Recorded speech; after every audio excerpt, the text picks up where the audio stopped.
Now, Elisa Choy is a digital strategist, and I had an email from her or her people on Friday, and with her predictions, and they have been uncannily correct. Welcome to the show, Elisa Choy. Thank you very much, Peter. How do you do it? How do I do it? That's the secret question, isn't it? Well, our method is we use artificial intelligence to measure emotions in the content that people are engaging with online. So it includes websites, blogs and social media, everything that's publicly available. And what we're looking for is emotional intensity in the content as expressed online. And it's because it's the emotions that drive people's behaviour. And so when it comes to predicting elections, as we know, there's been a lot of emotive topics. And so when we do the seat-by-seat call, we are looking for signals such as momentum, emotional intensity, and then we make a judgment based on the context of that particular seat. So we're actually really pleased that our results have been quite accurate. And so, yeah, I'm really happy to share our insights with you tonight. It was a very difficult election to call, was it not? I mean, it was confounding political experts on the television. I was watching 3 different stations, 7, 9 and, of course, the ABC. There was general confoundment. And yet you'd picked it 2 days before, Elisa. Well, it was a very difficult election to call because from the very first week of campaigning, it was very clear that the 2 major parties were not preferred. And also, too, we had a number of factors where, whilst people really loved the certain brands of the major parties, but the individuals and the characters were not favoured. So, you know, when people make decisions for elections, it's usually a trade-off on a number of issues, and this becomes the spaghetti web that we analyse through the analysis on the internet. Clearly, you're not employed by any of the major parties, Elisa.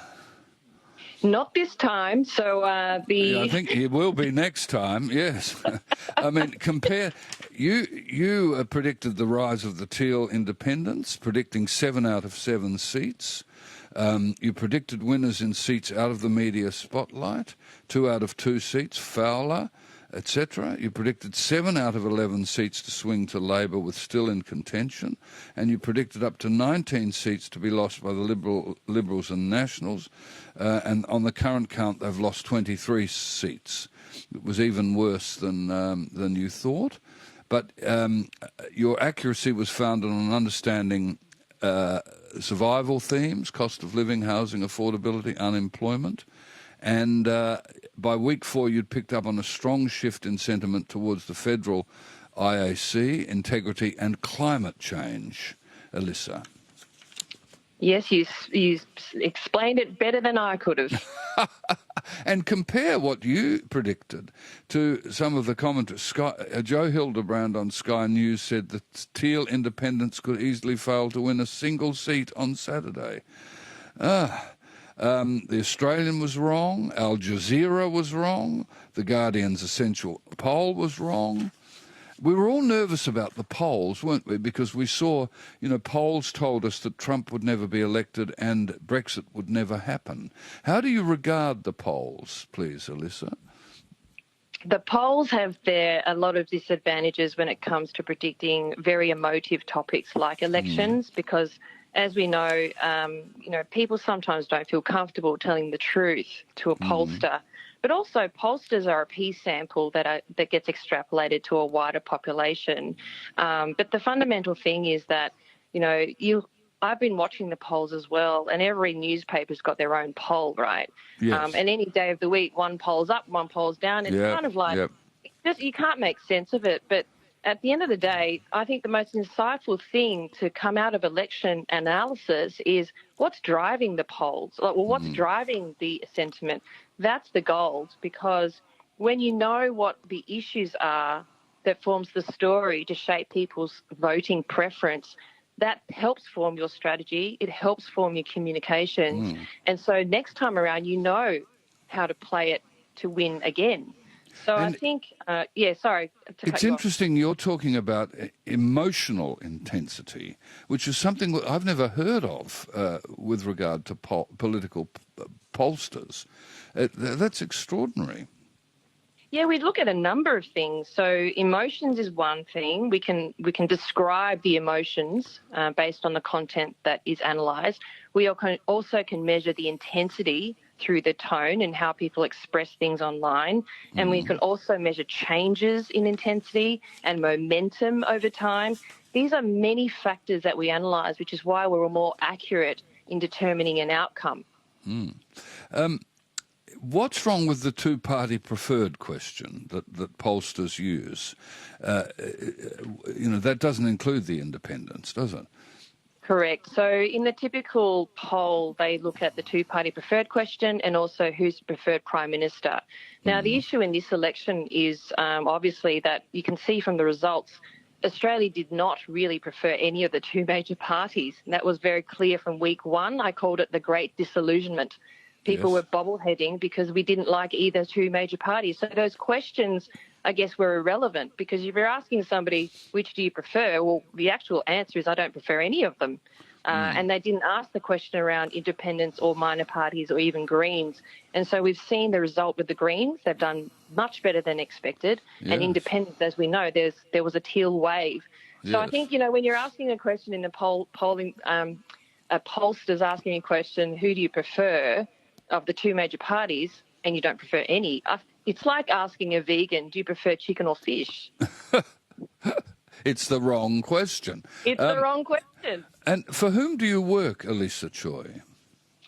I do not work for any of the parties in this election. I have a business called Maven Data, and we are a strategic market research agency using this method to predict macro trends for industry, government, brands, academia.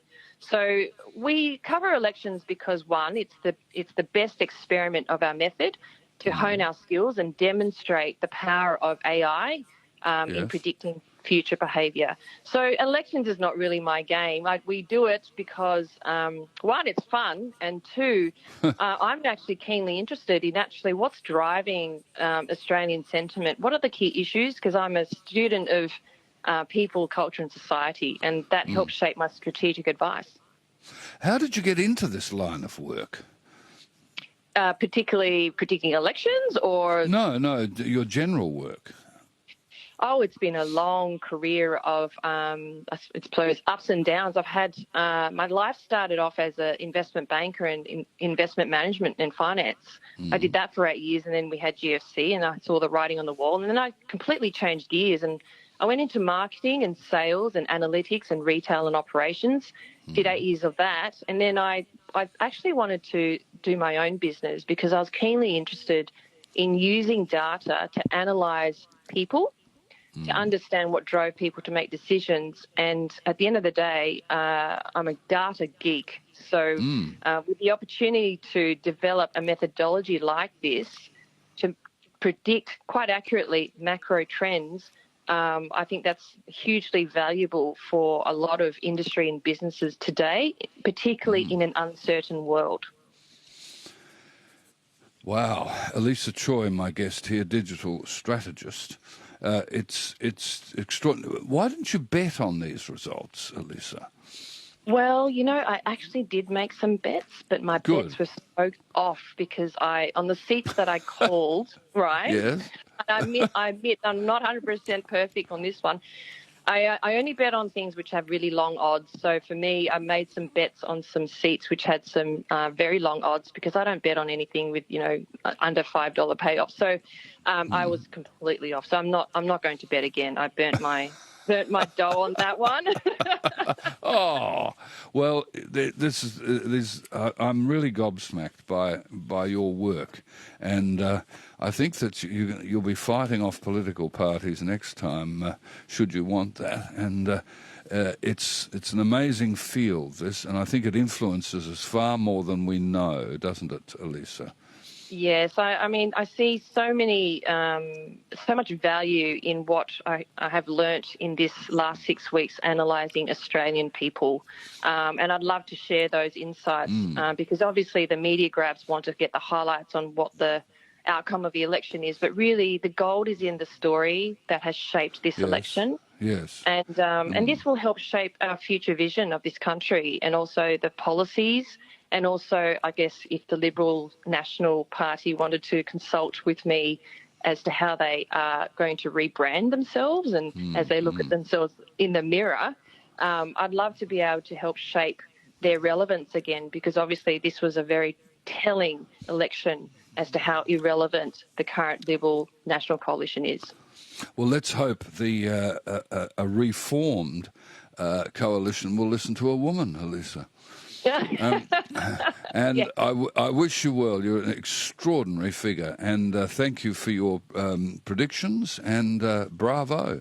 Elisa Choy, digital strategist, I hope to speak with you again. Thank you very Thank you much. so much. Thank you, Thank Peter. you.